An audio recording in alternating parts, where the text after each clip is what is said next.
Hello, welcome back to my channel, or welcome if you're new here. My name is Dani and today it's time to check in on my 2023 goals.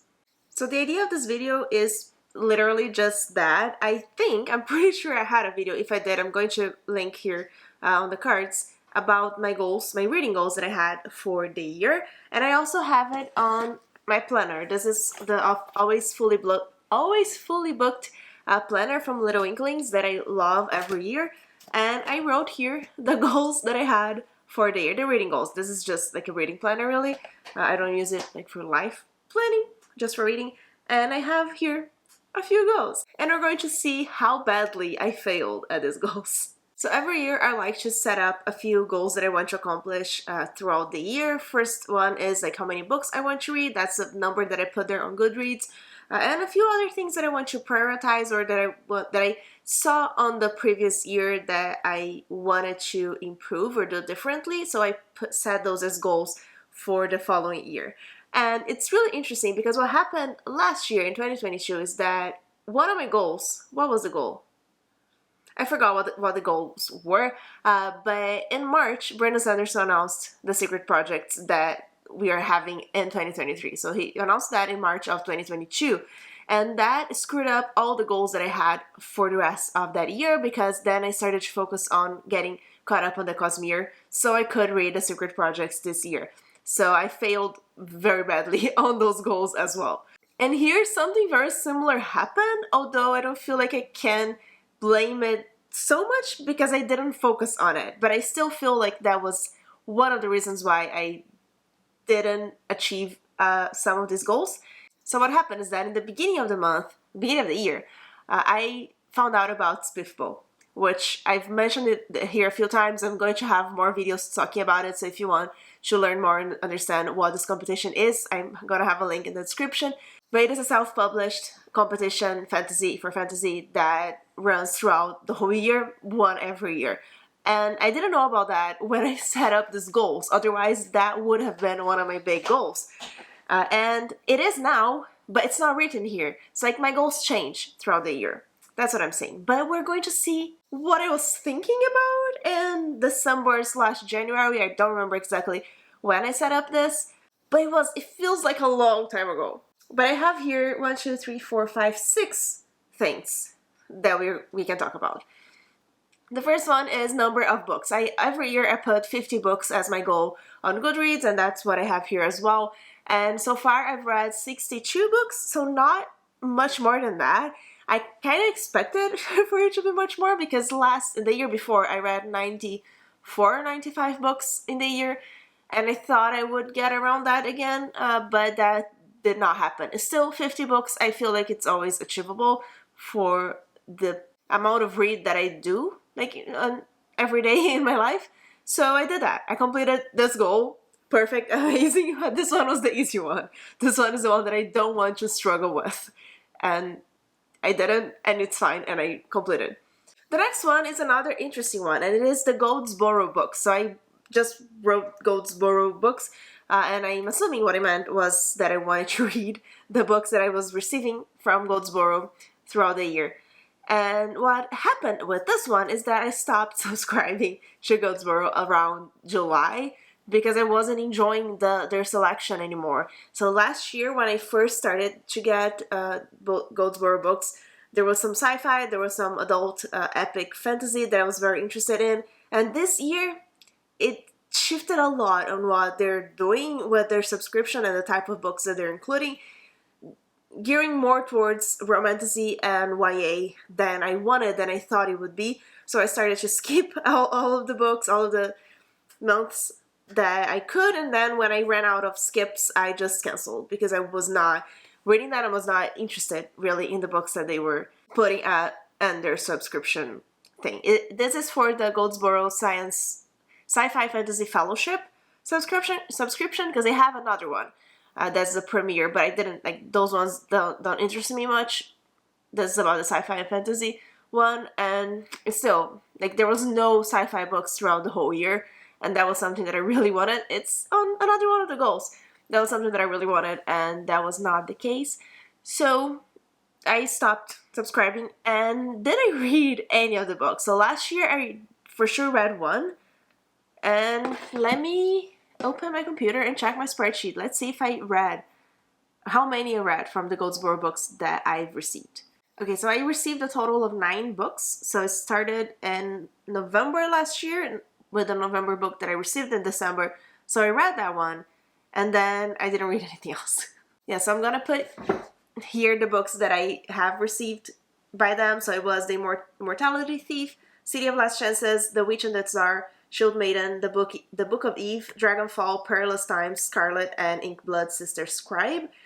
And from those I read The Immortality Thief, and I am interested in all of them, I think, but mostly like the ones that I would want to read like sooner, that I'm more curious about, would be City of Last Chances, Dragonfall, and Perilous Times. I think those are the ones that sound more interesting to me right now.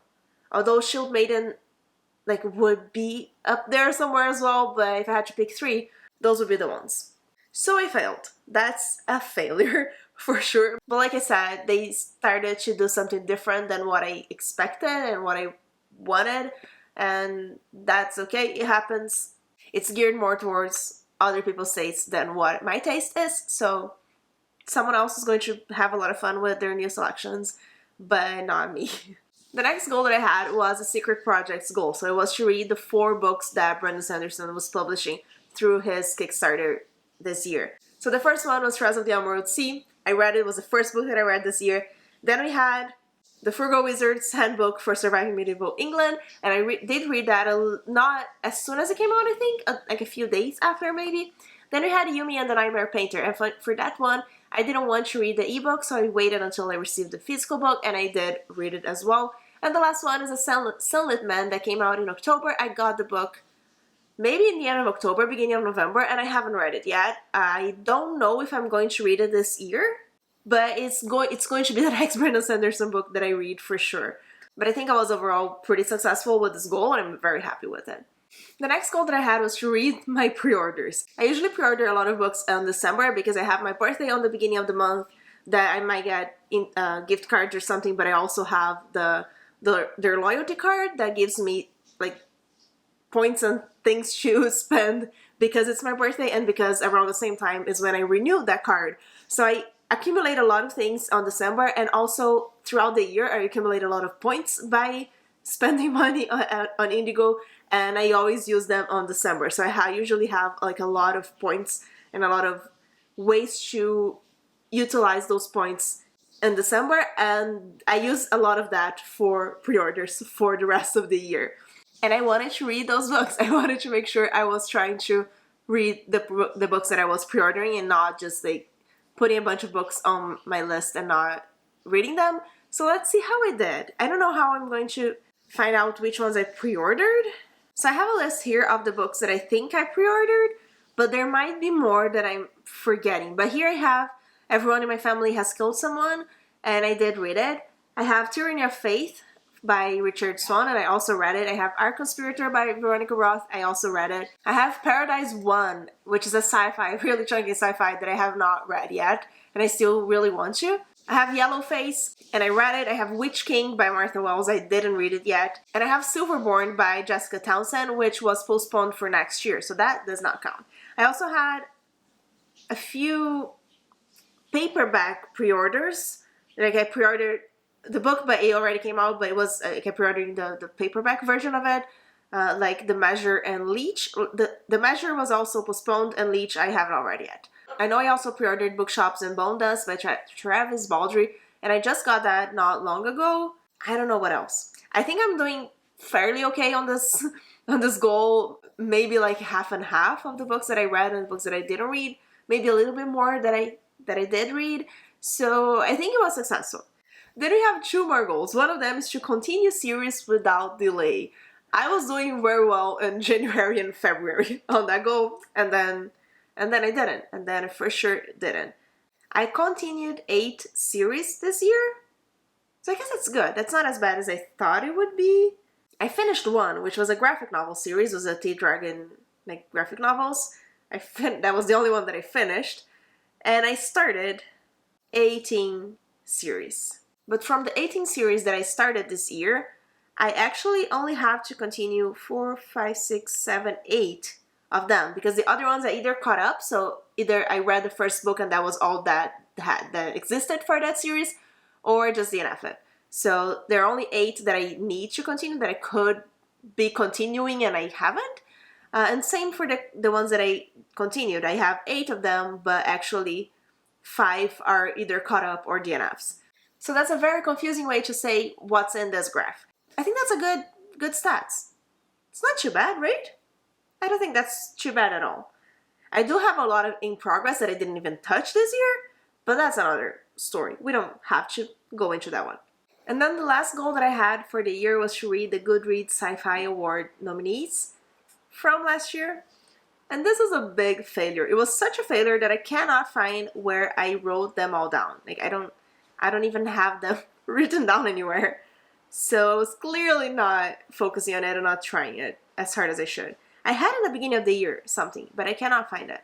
Okay, so here are some. I'm not even sure which ones I read last year or this year, but we had The Daughter of Dr. Moreau, and I did not read it. We had Sea of Tranquility that I read last year. That Silence, I think I also read last year. How High We Go in the Dark, I think I DNF'd this year. Leviathan Falls, which was the last one of the Expanse series that I wanted to start this year, and I didn't. Upgrade, I also read that last year. None of the Ninth, which I wanted to read the first book in the series, Gideon the Ninth, and I did not read it. Hunt the Stars, didn't read it. The Measure, like I said, I pre-ordered that paperback and it was postponed to next year, so I still want to read that one, but I don't have the book. The Kaiju Preservation Society, I read, so that's good. Lost in Time, I also read, it's also good. Leech, I didn't read yet, I still really want to. And Mickey 7, I read last year and did not like it. The 3 last ones that I said were the long list, so they didn't make the short list nominees, but I also just wrote them because I either want to read or I already read it, but I did really badly. I think it was just Lost in Time and Kaiju Preservation Society were the ones that I read this year. Really, really bad. That was the main goal that I wanted this year, or that I thought I wanted, and then I guess my interests just shifted and I didn't want them to read these books anymore, or some of them at least. So it was a big failure. I will have later a video of goals for next year because these are fun. Even if I failed them, it's fine. I don't really take them that seriously. It's just things for me to keep in mind and remember. But really, if I change my mind and I want to read something else, I'll read something else. Like, it's totally fine. But I still want to do the goals for next year. And for sure, one of the things that is going to be included there are spliffable or indie books in general. That's something that started to become my interest this year and it's just increasing, and I want to keep reading them. And I'll also have 50 books there. That's still going to be my goal. And that's pretty much it. That's all I know about my goals for next year. So if you want to see what they're actually going to be, remember to subscribe and keep an eye out for that video when it comes out, either in December or January. But now let me know how you did in your goals for this year, in your reading goals. Did you at least achieve the number of books that you wanted to read? But that's it for this video. Remember to like and subscribe, and thank you so much for joining me. Bye!